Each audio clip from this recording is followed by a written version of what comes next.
stari. O, stari.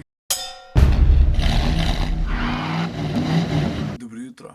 Ura je točen Lučke, kam ste pa šle? Ura je točen 4:21 zjutraj, ta prvi ptički se že oglašajo. Jaz bom pa čez par sekund na poti na eno v vozniškem smislu precej elitno lokacijo. Kaj, pa kako, s kom, na kakšen način, to boste pa kmalu izvedeli. Ura je točen 5:48, smo v Ljubljani, v Šiški, Ford je že napak... V Fordu nisem več sam jaz, z mano sta še Dejči pa Rok in zdaj je počas čas, da se odpravimo ven iz Slovenije. Evo, zdaj pa res ta zadnja postaja, preden vidimo iz Slovenije, tukaj mogoče pa lahko že pokažemo, v katero smer se bojo vse stvari odvijale. Aha. Tega avta po mojem ni treba posebej predstavljati, pa tudi človeka, ki ga bo vozil, mislim, da ne. Tole kar ravno, kar vidite za mano, je ena taka dosta ok družba, ki bo šla no ja, v en del Nemčije, ki je zelo poznan po tem, da je tam en dosti zanimiv dirkališče. Zdaj, če tako gledam ful sebično, z mojega osebnega vidika, pa si mislim, da je ta zgodba zelo sladko-kisla. Sladka zato, ker bom spremljal eno ekipo, ki se gre zabavati na najbolj zabavno pisto na svetu, kisla pa zato, ker jaz niti približno ne bom prišel blizu volana tega avta. Bom bolj oddaleč gledal, kaj posnel, kaj pofotku, pa tako naprej.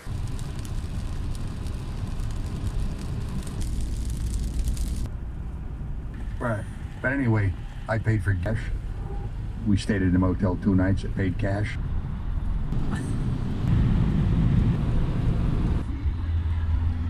Tole, domače, lej. Jaz smo že glih pri sendvičih. Jaz sem taki, ki so... taki, ki so naravni. Hotel sem reči, da jaz sem... Naravni sendviči. Trenutek za pauzo na parkirišču, na katerem niti malo ne smrdi po urinu. Na uho prisloni.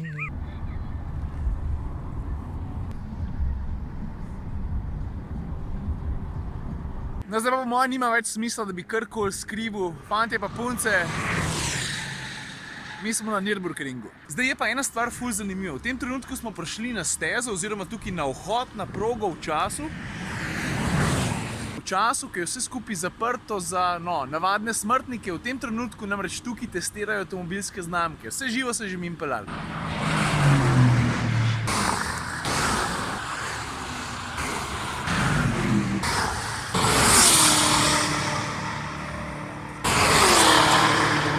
Zdaj pa tako še par minut pa se bo steza odprla za vsakega, ki pač ima avto, nekaj malega denarja, pa je pripravljen poskusiti svojo srečo in folk že prihaja z zelo zanimivimi avtomobili.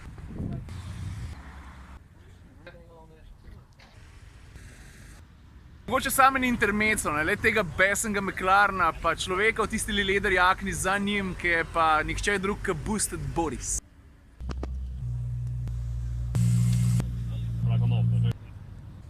Pa ena stvar bi rad povedal, jaz bom v naslednjih dneh oziroma danes pa še jutri bom nabral kupenih posnetkov, tako z Jurijem, z njegovo kamero, z GoProjkami, pa še z enim fotoaparatom, tako da bom tisti vlog, v katerem bom opisal celotno izkušnjo, pa vsem tem feelingu, ki prije zraven, če greš dirkat na Nürburgring, objavil par dni pozneje, danes pa bolj taki kratki utrinki, ja prav. Lahko še par legend pokažem, recimo M3 CSL, en najboljših M3-ov vseh časov. Tega le verjetno ne rabim posebej predstavljati, GT3 RS, stari. Pa da ne boste mislili, da na ring pridajo samo tisti hardcore športniki, vsake toliko časa se najde tudi kaj takšnega. Pa še na avto, ki si ga jaz obupno želim preizkusiti na progi, lega, majhen, lahek, pa glih prav hiter, da nisi ves čas posran glih do konca. Jaz se ful trudim, da bi čim več avto posnel, da bi vam pokazal, kaj vse se tukaj voz, ampak ne moreš. O, stari. O, stari. Glej to. Stari, ja, thumbs up. No to moram priznati, tale Volvo je zaenkrat danes pri meni v top 3. Kva sta pa druga dva? Ne vem še, izbor v moji glavi še poteka. Ampak če bi dal pištolo na glavo pa rekel stari odloč se, bi rekel 993 Turbo. Pa tale Zafira OPC. Ne, zabavam se. Pa veš kaj bi da še v top 3? Tole ta je Perko. Jaz vem, da se sliši smešen, zato ker je tukaj res veliko drugih zverin, ampak daj bom razložil. Veš, tale generacija ta Perke je bil ta prvi hot hatch, ki sem ga jaz speljal in pismo stari, spomini so še vedno kar fejs živi. Tale 535 dizel je pa malo življenja spustil, neke tekočine ven lezajo, vse skupaj se malo kadi. Lega bogi reveš, se mi zdi, da so malo pretiravali, pa je rekel, jaz se tega ne grem več. Sem pa prepričan, da mi Juri ne bo olajšal zadeve s kakšno mirno vožnjo, ker jaz tega tudi ne bi sprejel, če sem že na ringu, valjda se ne bomo počasi vozili. Ne bomo. A te fleš full mod? Ne, v redu je. Okay. Ko je preveč v vožnji z Jurijem, ne bi rad povedal, ampak vse, kar lahko rečem v tem trenutku, je to, da dec zna pelati. Za konc dneva pa kvačeš božga, domrt sendvič, takole v progi malo stati, pa gledati, kako se kaj odrežejo. Ni bil prav hiter.